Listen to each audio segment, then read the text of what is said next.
आइए देखते हैं आज के अनपढ़।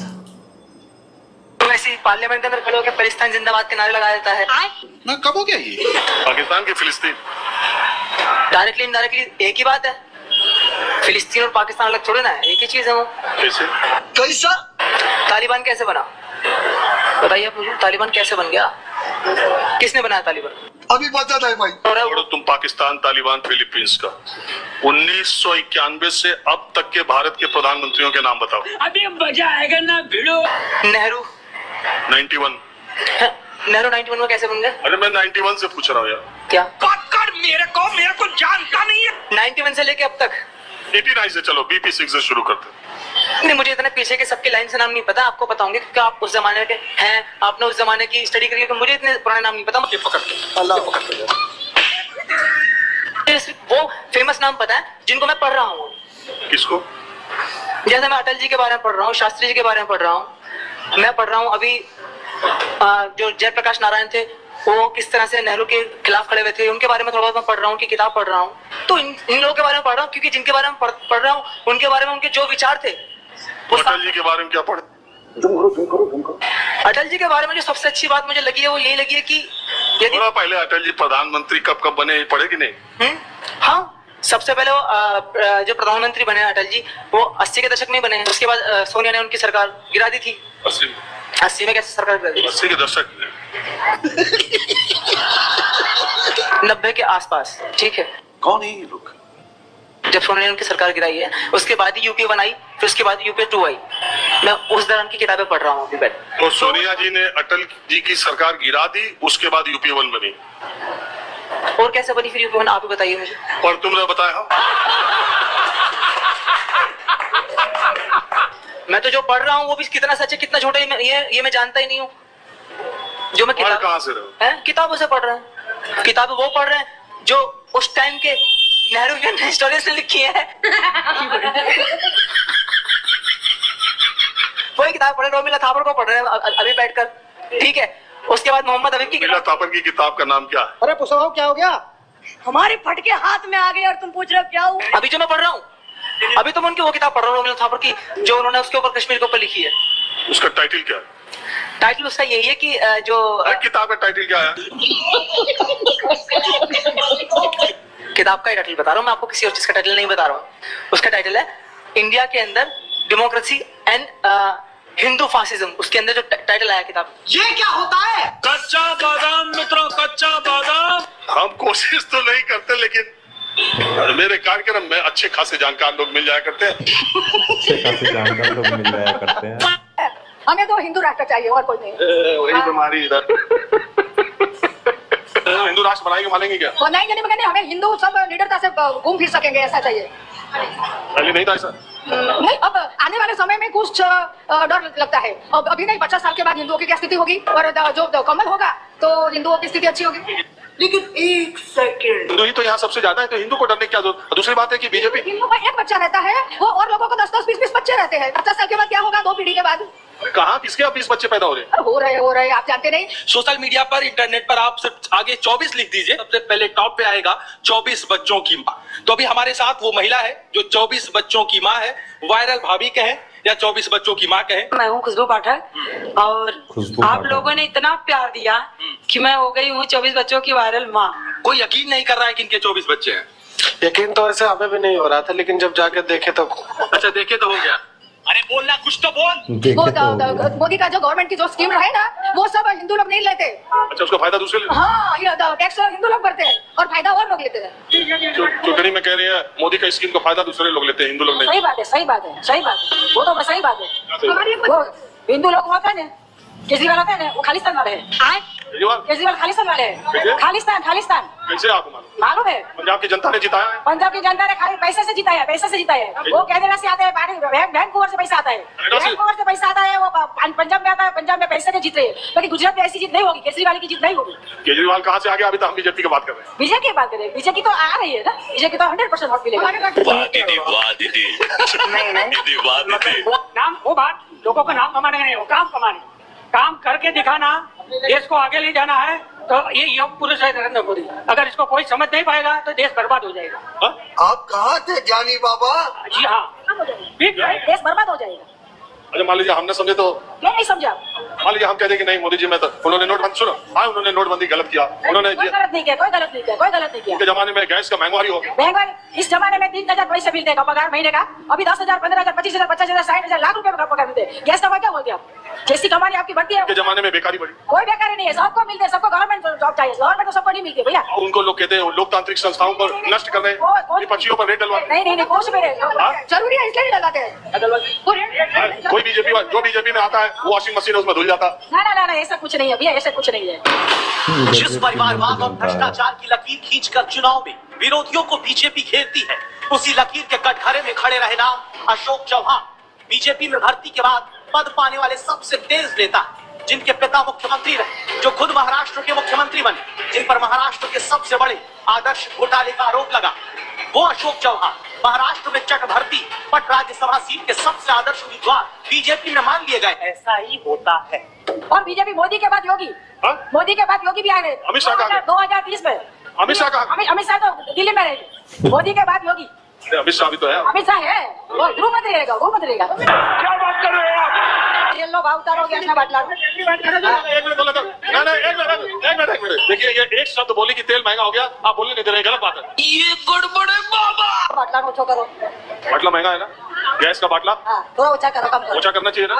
और ये महंगाई भी है। महंगाई थोड़ी कम करो। अरे रुको बोलने तो दो। महंगाई कम करो थोड़ी। घूम फिर करके फिर तनाव आ गया। जो सच बोले उसको दबा दो। फोन लेके घूमते हैं तो कहाँ महंगाई है, उसमें बैलेंस कराना उसमें नहीं है। आज भेड़ जो पकाता है कुछ का जो। गुरुजी इतना बोले जा रहे हो, आटा सस्ता हो रहा है, आटा महंगा हो रहा है, रोज देख रहे लोग नित्य पकड़ रहे हैं। अरे कितने हुआ? आप कुछ भी बोलो, ये नहीं सुनने वाला। गाँव चावल तेल चना सब मुफ्त में है। चलो आप ही कोई बोलेंगे? कोई नहीं बोला, कोई नहीं, कुछ नहीं। अनुभव क्या है, कौन बोलेगा? ज्यादा ना ये लोग बोलने ही नहीं दे रही। अरे आप बोलने दीजिए। महंगाई जो करो।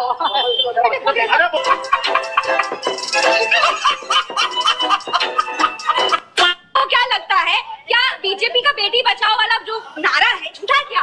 अरे वो मोदी जी खुद बोले बेटी बचाओ बेटी पढ़ाओ बोले। बीजेपी तो सबका साथ सबका विकास कहते हैं। नहीं, सबका साथ सबका विकास नहीं है, पर इनके साथ जो है उसका विकास है। सही बात है। बीजेपी के साथ जो है उसका विकास है, बाकी सबका विनाश है। अभी बीजेपी वॉशिंग मशीन है ना, इसीलिए जो उसके साथ जुड़ जाता है वो सब साफ हो जाता है। जोर जोर से बोल के लोगों को स्कीमें बता दे। आप भी वॉशिंग मशीन बन के दिखाओ। नहीं, वॉशिंग मशीन बन के अगर घर चल जाए तो बिल्कुल चला लेता है, क्या करना। कांग्रेस की 1 आ रही है, इस बार 0 आएगी। लिए सरकार से सवाल पूछने वाला विपक्ष है, चाहे मीडिया ही क्यों ना। जो कांग्रेस बीजेपी अगेंस्ट में है वो देश का गद्दार है, और क्या कहते हैं उसको गोली मार देनी चाहिए पहली बार। अच्छा, अमर मणिंद्र पाठक टोटल जातिवाद है और कुछ नहीं है, और हिंदू मुस्लिम है, इस वजह हो जाएगी साहब। पहले भी 2 बार क्या नाम है सिख रहा प्रधानमंत्री, मुसलमान रहा, लेकिन इतना हिंदू मुस्लिम नहीं हुआ जितना अब होता। आप कुछ भी बोलो, ये नहीं सुनने वाला। और करता है क्या? सहनशीलता मरी हुई थी, अब आप सहनशील नहीं है। अब आपको कोई बोलता था आप रियलाइज करते हो। ऐसा नहीं है, ऐसा नहीं है। आप अपना गया बनारस करने। अभी जो है सहनशीलता खत्म क्यों हो रही है? क्योंकि आप जाकर के किसी मजार पे नहीं माथा टेकोगे, अपने राम मंदिर ही जाओगे। मजार राम मंदिर कहाँ से आ गया? हम 5 हैं। मुझे बताइए 16 से 23 के बीच ही क्यों नहीं मिला? बाकी 75 सालों में क्यों नहीं मिला? क्या मिला? ये फंस गया। क्या नहीं मिला 75 सालों में? आप बताइए क्या नहीं मिला? मंदिर नहीं है, मंदिर बीजेपी ने नहीं बनवाया, मंदिर सुप्रीम कोर्ट का आदेश है, बीजेपी का कोई रोल नहीं है। तो उसी 8 सालों में क्यों? उसके बाद सुप्रीम कोर्ट गलत है। आप ये कहाँ फंस गया भाई मैं? में क्यों? आप कहिए सुप्रीम कोर्ट गलत है। में क्यों? 8 सालों में ये वाराणसी क्यों जागा? उसी 8 सालों में क्यों जागा? पहले क्यों सोया था, अब क्यों जागा? पहले क्यों सोया? भाई मैंने माना, सॉरी, चलिए ठीक है, सुप्रीम कोर्ट ने किया, लेकिन क्या सुप्रीम कोर्ट 75 सालों से नहीं था? इन्हीं 8-9 सालों में मेमोरी क्यों जागी? अभी बचा था भाई। क्या बीजेपी ने सुप्रीम कोर्ट खरीद ली क्या? नहीं, मैंने ऐसा नहीं कहा। सुप्रीम कोर्ट बीजेपी के हिसाब से आदेश देती है।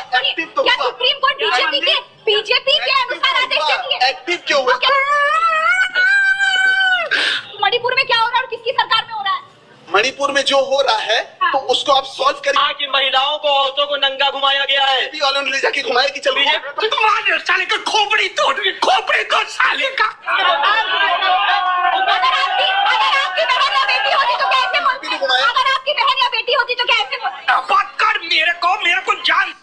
बीकानेर में जिस तरह प्रधानमंत्री ने एक बार फिर फिल्मों जैसे खोखले डायलॉग्स का सहारा लिया है, उससे कहीं ज्यादा जरूरी है वो उन गंभीर सवालों का जवाब दे जो देश उनसे पूछ रहा है। ठीक है, ठीक है।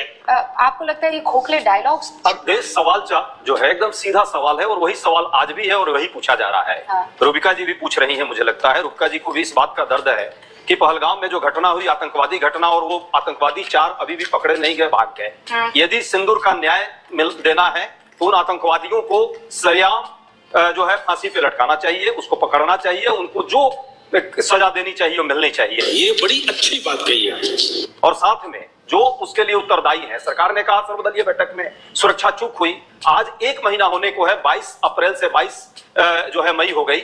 1 महीने में क्या एक व्यक्ति, छोड़िए गृह मंत्री जी का इस्तीफा हो, कहाँ है आजकल, दिखते नहीं है, एक व्यक्ति का कोई इस्तीफा हुआ हो, किसी पर कोई कार्रवाई हुई हो क्या? इस पर सुनिए ना, अभी बता था भाई, इस बात की छोड़िए, सुरक्षा चूक हुई है तो उसके लिए जिम्मेवार कौन है भाई?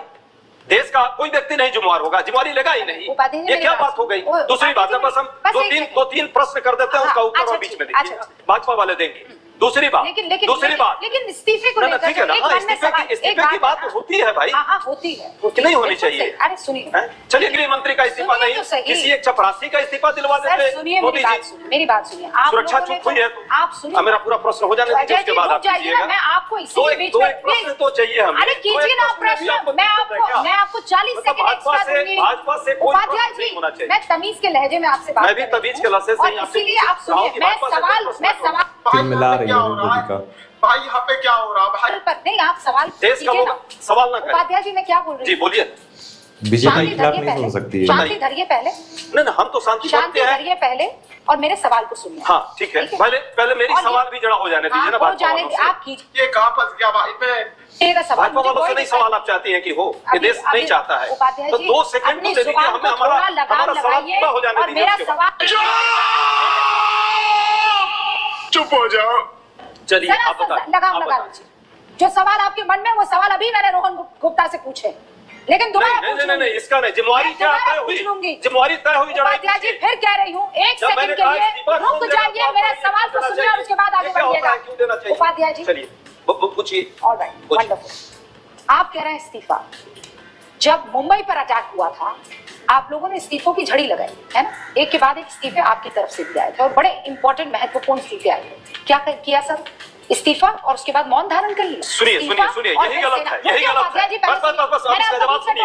नहीं इसका जवाब आपको सुनना पड़ेगा, आप खाली प्रश्न नहीं करेंगे। नहीं आप ये भाई पहले मेरा सवाल मुंबई पे चली गई, आज पर नहीं आपको याद आ रहा है? मुंबई पे नहीं गई हूँ, उस एक मैं इस्तीफे पर गई हूँ। गिराया था क्या सारे एक व्यक्ति था, अरे सारे आतंकियों को तो गिरा दिया सर, वो तो गोलियां चला रहे थे, हिंदुस्तान में पकड़े गए, खुलेआम मुंबई जैसे शहर में गोलियां चला रहे थे। उपाध्याय जी ऐसे नहीं, देश देख रहा है। बताइए, मुंबई जैसा कोई अटैक कर पाया कोई आतंकी किस तरह से? उपाध्याय जी सिंदूर का न्याय मिलना चाहिए या नहीं, आप जवाब दीजिए। आपको लगता है न्याय नहीं मिला है?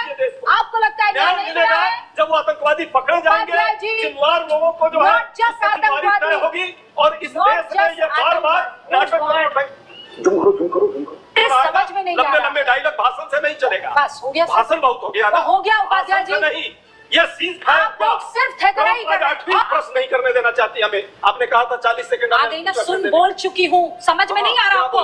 क्या अभी 40 सेकंड मैंने दिए थे आपको? नहीं दिया आपने, आप रिमाइंड कराइए। सुनिए, अभी सुनिए ना, अभी बोला है मैंने। आप बोलने नहीं दीजिएगा क्या? हमें 40 सेकंड का समय दीजिए, हम क्वेश्चन बात पर मिला रही है रूबिका। आप क्यों परेशान हो रही है? रूबिका जी इनको 1 मिनट दीजिए, इनको पूरी ऐसे नहीं होगा।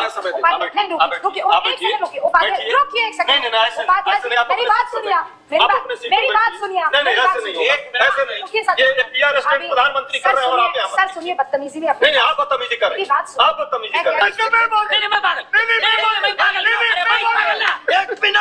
1 मिनट आपसे रिक्वेस्ट है, आप अपने सीट पर बैठिए। मैं डर नहीं रहा हूँ, ये डरने वाले नहीं है, मतलब कर डरिए ना। ये बदतमीजी है। बदतमीजी यहाँ क्या कर रही हैं आप? अपने सीट पर बैठिए। मैं क्यों डरूं भाई आपसे? चूंकि दूर से आपको सुनाई नहीं दे रहा है, नहीं होगा। बैठिए बैठिए इधर बैठिए बैठिए बैठिए अरे बैठिए। देवी आप अपने सीट अरे पर चलिए। बैठिए, अरे देवी अपने सीट घबरा पर क्यों रहे चलिए। हैं? मैं नहीं घबरा रहा। तो बैठिए ना, घबरा क्यों रहे हैं? अरे ये बैठिए क्या तो मजाक है? सही। ये कौन मेरी सा बात सुनिए। ये अरे डिबेट का भाई पैटर्न उपाध्याय है क्या? जी, आप डर काहे रहे हैं? डर कह रहे हैं। ये क्या उपाध्याय डिबेट चल जी, रहा है? क्या कर रहे हैं? उठ कर आ करके यहाँ मेरे अरे सीट पर के आप सामने बैठ जाइए, आप अपने सीट पर चलिए। एक बार वो डिबेट रिकॉर्डेड कीजिए ना। चलाइए, आप डिबेट रिकॉर्डेड कीजिए। आप डिबेट पर चलिए ना। कोई सीट पर चलिए। एक भाई आप सेकंड, चुप रहिए, हम दोनों बात करें। उपाध्याय जी, मैं आपकी अपने बात सीटों पर सुनिए। चलिए ना। अरे सुनिए, सीटों पर चलिए काहे ना। तब